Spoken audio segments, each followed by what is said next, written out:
Hey Future Caleb, being the likely head in a jar that you are in the year 2078, as discussed in previous videos, your concept of an easy game might be different than the concept of other two-armed, 10-fingered individuals. What those 10-fingered normies might consider easy, you would consider impossible, as the game assumes the existence of and full use of 10 fingers. The important point here, one that I will come back to, is that difficulty level, though occupying specific intervals on a game's menu screen, easy, hard, normal, etc., is actually a very malleable experience, fully dependent upon not just the skill of the developer to properly interpret the user base's general concept of difficulty, but also upon the skill and ability of the players themselves, which is a difficult problem that I do not envy. As you know, Future Caleb, I am a firm believer in an easy video game.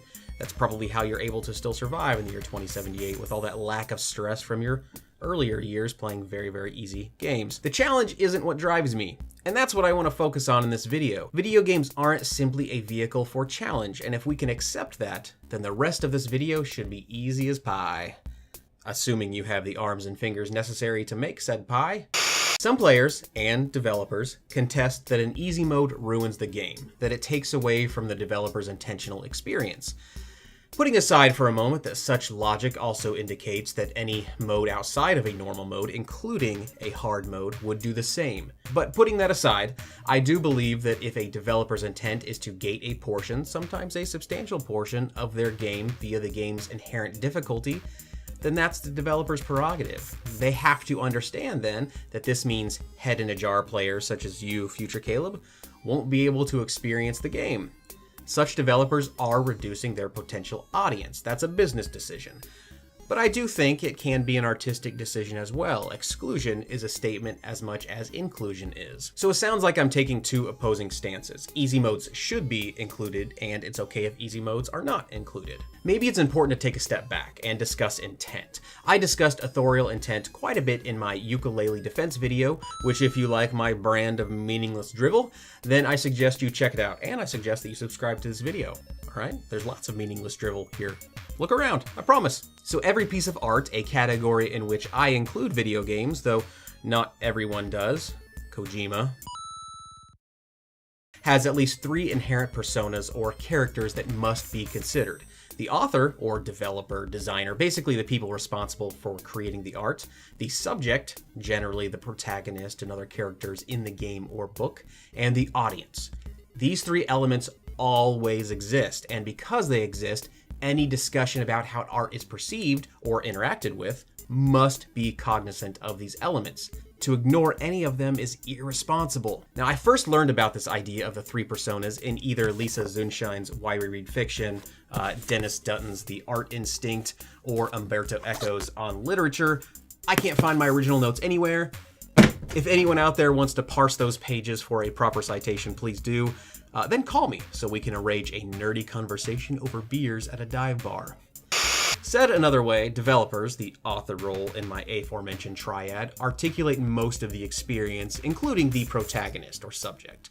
But they cannot deliver the full experience. Even procedurally generated game assets, whether just enemy characters or entire levels, are still generated based on the logic of the programmers, so they're controlling it. The randomness is intentional, in other words. A critical component that the developers cannot control is the player, or the audience in my triad. The player is, despite how targeted your marketing is or how well defined the game's genre is, an unpredictable element. I understand that even after making or defining a game's genre, once the game is in the player's hands, yes, the developers do guide the progression of the players using affordance and gaming conventions and strong level design, but ultimately, the player is an X factor. We don't know what's going on in the player's life. We don't know how much outside stress the player is under.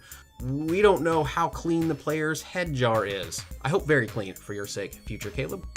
Games seem to be increasingly embracing this idea. Trends toward open-world gaming and procedurally generated roguelikes actively tell us, the players, to play as we want and to accept unpredictability. So I ask, how different really is choosing a difficulty setting compared to, for example, choosing the left prong over the right when presented with a forking path in a video game? There are some differences, sure. Difficulty settings don't generally gate assets, and I hate when they do, so the experiences from a story perspective are often the same.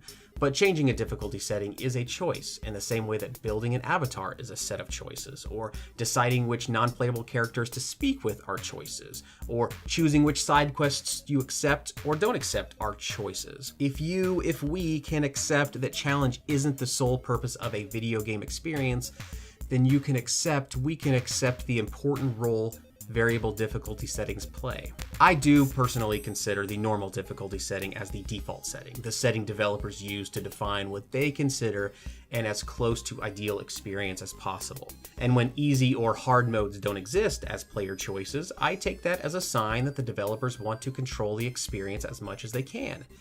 And despite all that I've said, I do believe that is a valid choice for a developer to make. When you pour your heart and soul into art, you, the artist, should get to determine, as much as you can outside of business obligations, how that art is presented. But developers must understand that for every degree increase that they control presentation, they are limiting the wonderful possibilities of player unpredictability. The milkman, the paperboy, even TV. Wait, what? The milkman, the paperboy. Oh, yeah, that show. Huh. Forgot about that show. My brain didn't, apparently. Perhaps the closest we can get to a truly expected ideal experience is with linear platformers. Let's use Super Mario Bros. As an example. There are countless videos online about how well Super Mario guides the player to a specific outcome. I won't rehash them here. I'll put some links to my favorites in the description below. Warp pipes and hidden coin rooms aside, which, just putting those aside, should already clue you into realizing the practical impossibility of a simultaneous, engaging, but linear experience. With those things aside, Super Mario Bros. Restricts the player to a very narrow progression and outcome. So, would the inclusion of a difficulty setting in a game like Super Mario Bros. Break the game?